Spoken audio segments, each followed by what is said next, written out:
Car రెంట్‌కి తీసుకుని సరదాగా బయటకు వెళ్ళాలనుకుంటున్నారా? అయితే వెంటనే ఈ నెంబర్‌కి కాల్ చేయండి. నమస్తే, వెల్కమ్ టు సుమన్ టీవీ. ప్రస్తుతం మనతో పాటు ఉన్నారు బిజినెస్ అనలిస్ట్ నంది రామేశ్వరరావు గారు. సార్తో మాట్లాడదాం. నమస్తే సార్.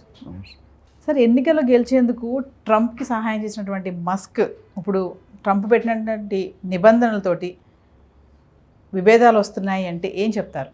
విభేదాలు రావడం, ఇద్దరు పార్ట్నర్స్ ఉన్నా, ముగ్గురు పార్ట్నర్స్ ఉన్నా, డైరెక్షన్ విభేదాలు ఎప్పుడూ వస్తాయండి. ఎందుకంటే ఇప్పుడు మీరు ఇంకో ఇద్దరు పార్ట్నర్స్ బాగా చేస్తున్నారు అనుకోండి, 4th పర్సన్ ఫీల్ అవుతాడు. వీళ్ళు బాగా సెట్ అయిపోయారు, డబ్బులు సంపాదిస్తున్నారు, పరపతి వచ్చేస్తుంది, బ్రాండింగ్ వచ్చేస్తుంది, మార్కెట్లో నేమ్ వచ్చేస్తుంది, ఇన్ఫ్లో ఆఫ్ మనీ అని. మన ఇండియన్ మెంటాలిటీ అంటే నాకు ఒక్కరిని తీసినా పర్లేదు కానీ ఆవిడకి 2 కళ్ళు తీసాను. ఇక్కడ కూడా అది ఎందుకు చెప్తుంటే అది ఆ మెంటాలిటీ మన ఎంతసేపు ఎదురు అమ్మాయి అబ్బాయి పెరుగుతున్నారంటే వాళ్ళు ఎందుకు పెరిగిపోతున్న ఆలోచనలో టైం స్పెండ్ చేశాడు. నేను పెరగాలని ఆలోచించాడు. అది ఒక సిస్టమ్ మార్చుకోవాలి. ఇక్కడ ఎలన్ మస్క్ అనేది తీవ్రంగా కష్టపడ్డాడు, మామూలుగా కాదు, కఠోర తపస్సు అంటారు కదా. ట్రంప్ రావాలని సాయశక్తిలో ప్రయత్నించి ట్విట్టర్లో బాగా అడ్వర్టైజ్ చేసి ప్లస్ పర్సనల్గా ఆయన క్యాంపెయిన్ చేశాడు. ఆయన క్యాంపెయిన్ చేయడం అనేది ఇట్స్ బిగ్ మ్యాటర్. ఒక నిమిషానికి వేలల్లో వస్తుంది ఆయనకి, నిమిషానికి. Not talking about. సో నిమిషానికి అంటే ఒక 4 గంటలు లేడు అనుకోండి ఏదో కంట్రీకి చేయడానికి, సిటీకి. ఆయన ఎంత డబ్బులు లేసండి ఓవరాల్గా చూసుకుని కొన్ని బిలియన్స్ డాలర్స్ పెట్టాడు ఆయన. అడ్వర్టైజ్మెంట్ చాలా పెట్టాడు. అంటే ట్రంప్ని ఎలా క్యాంపెయిన్ చేస్తుంటే ఈ హ్యాస్ టు విన్ అనే మంచి గట్టిగా దృఢ నిశ్చయం పెట్టుకుని గెలిపించాడు. అది పాజిటివ్ స్టెప్. ఎందుకు చేశాడు అది పక్కన పెడితే చేశాడు. దానికి బదులుగా ట్రంప్ కూడా జస్టిఫై చేశాడు. ఏంటంటే I'm giving you one of the best adviser post for you. డోజ్ మనం మాట్లాడడం, డిపార్ట్మెంట్ ఆఫ్ గవర్నమెంట్ ఎఫిషియన్సీ అంటే ఒక పార్టీ తాలూకా విధి విధానాలు, పనితీరు ఎట్లా ఉంది, మంచిగా ఉందా, ఎక్కడ ఇంప్రూవ్ చేయాలి, ఎక్కడ డిలీట్ చేయాలి, ఎక్కడ యాక్సెప్ట్ చేయాలి. మన అథారిటీ డైలాగ్ ఉంది కదా, ఎక్కడ తగ్గాలి చేస్తారు. ఈయనప్పుడు వివేక్ రామస్వామి ఇండియన్. సో వీళ్ళిద్దరు మీరు చూసుంటే క్యాబినెట్లో కూడా 65-70% ఇండియన్స్కి ఇచ్చాడండి ట్రంప్. So their strategy. వీసాలకు అడ్డుపడేది వాళ్ళే కదా. సో ముళ్ళును ముళ్ళుతో తీయనట్టు నాకు అనిపిస్తుంది. ముళ్ళుని ముళ్ళుతోనే తీయాలంటారు. ఎందుకంటే ఇండియన్స్కి పెట్టాడు ఫిట్టింగ్ అని. ట్రంప్ విధానాలు మస్క్ కంపెనీస్కి అడ్డంకంగా ఉంటాయంటారా సార్? మరి అంటే ట్రంప్ ఎప్పుడు కూడా అగ్రెసివ్గా ఎలన్ మస్క్ ఒక విధంగా అగ్రెసివ్, ఈయన పొలిటికల్గా అగ్రెసివ్ అండ్ ఇండస్ట్రీగా aggressive. So it is a war. పచ్చిగడ్డేస్తే బొగ్గుమనే స్టేజ్కి వచ్చిన ఫ్రెండ్షిప్ పోయి ఫైటింగ్ వచ్చి. ఎందుకంటే ఆయన ఏమంటారు ట్రంప్ గారు, ఇప్పుడున్న H1B వీసాలు టైట్ చేసి కట్ చేసి స్క్రూటినీ చేసి నిజంగా క్వాలిటీ ఉన్న వాళ్ళనే పంపిస్తాను. ఫేక్గా ఇల్లీగల్ ఎంట్రీస్ అయిన వాళ్ళు ప్లస్ H1B వీసా ఉన్నవాళ్ళు వాళ్ళకి రూల్స్ పెడుతున్నాడు.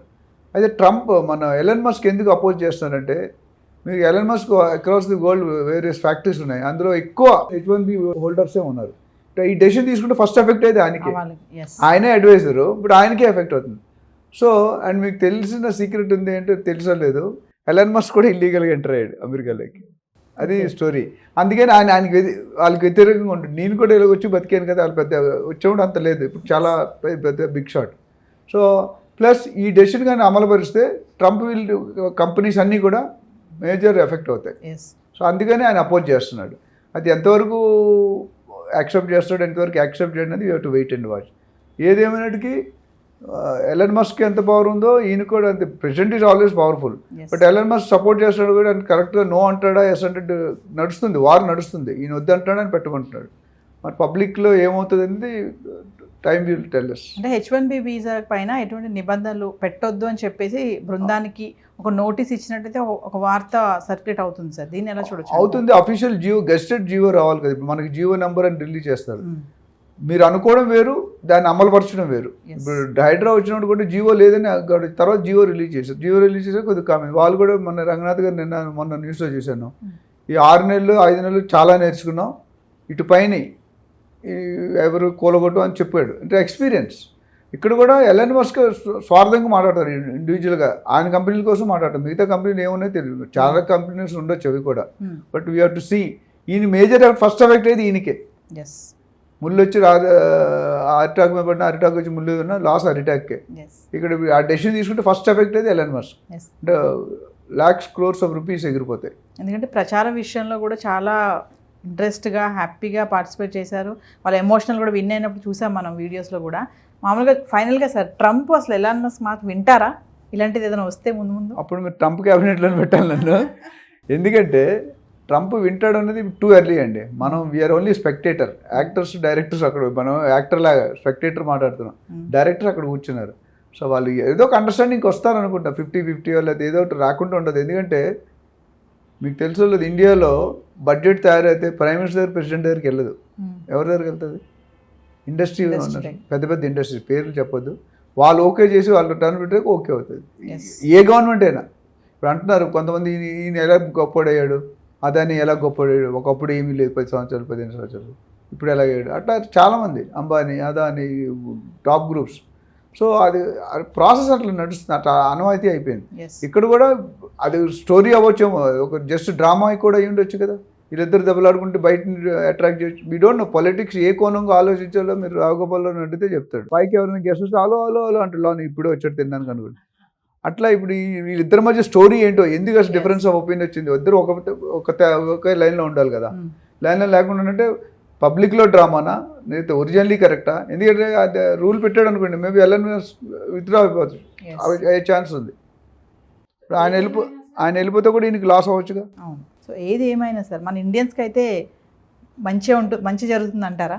అంటే ఇప్పుడున్న పరిస్థితుల్లో మంచి జరగాలని జో బైడెన్ స్టెప్ ఏదైతే ఉందో పాజిటివ్ స్టెప్. దాన్ని ఎంతో, నా డౌట్ ఏంటంటే క్వశ్చన్ మార్కు, మీరు ఆలోచించి ఎంతవరకు రీటైన్ చేయగలడు. అది రూల్ ఉంటుందా మార్చేస్తారు. ఎందుకంటే ప్రెసిడెంట్ పవర్ ఎక్కువ ఉంటుంది. ఇప్పుడు రూలింగ్ లేడు కాబట్టి ఊరుకున్నాడు. ఆయన రూలింగ్ ఫస్ట్ దీన్ని కూడా రెండో సంతకం మూడో సంతకం పెట్టచ్చు. So we don't know. రాజకీయాలు 10 తరాలు ముందుగా ఆలోచిస్తారు, 10 తరాలు వెనక్కి ఆలోచిస్తారు. అది మనం థింక్ చేయాలంటే చాలా కష్టం. మనం జనరల్గా వచ్చిన న్యూస్ డిస్కస్ చేస్తాం కానీ we are not the decision makers. నేను చెప్పినట్టు we are the actors only. Thank you sir.